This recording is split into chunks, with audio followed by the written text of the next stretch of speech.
I'm always amazed by this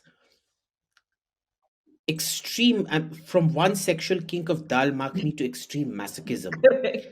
Uh, I think the Indian kink for extreme masochism. It verges on becoming some kind of a sexual disease, a mental True. disease. Because while nobody should judge sadists and masochists, they are free to their own sexual Definitely. desires. Once it results in self harm, I think it transcends that psychological line from being, Choice. a Yeah. healthy outlet to being something harmful. Correct. So this is literally like saying, "Oh, my brother with a tumor, let's join together so we can both die Share of the it." tumor. Correct. So it is sick, it is perverted. It is. I think anybody who says that India and Pakistan should become one should be thrown in jail for treason, if not hanged for treason. No, we are not one country. 70 years psychologically makes you very, very different, True.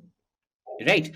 Um, there's no point in us being together. Second, we all tend to underestimate Pakistan. Pakistan has a tenacity to survive. How it comes about, be it in opposition to India, be it Islam, is irrelevant. The point is, it is not going anywhere. So, it's one thing to have uh, fantasies, but again, like extreme masochism, when those fantasies start becoming policy, that becomes very problematic. So, what about POK? Do you think just occupying POK is also kind of self defeatist in the sense that because demographically, First trying to take it back is going to be a nightmare. correct, It's going to cost you hundreds of thousands of troops. troops.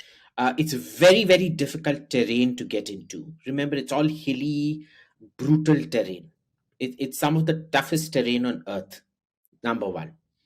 Number two, Pakistan and the Pakistan military aren't spring chickens. Number three, their society is one of the most radicalized and militarized societies around. Everybody owns a AK-47, especially in those regions. What do you think you're getting into? Fourth, what do you think Pakistan's nuclear weapons are there for?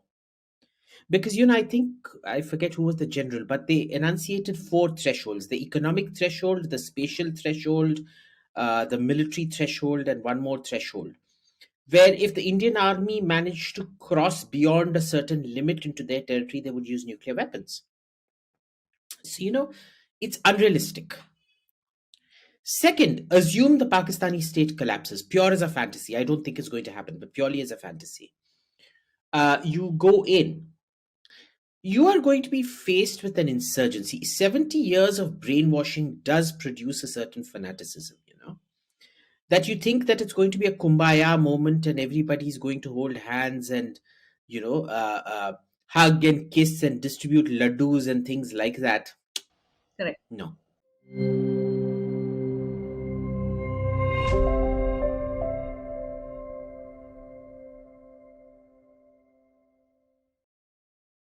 Please remember to subscribe to us and switch on the notifications for this channel. For our other social media links, more content, and to support our work, please visit citti.net. Dhanyavad. Namaskar.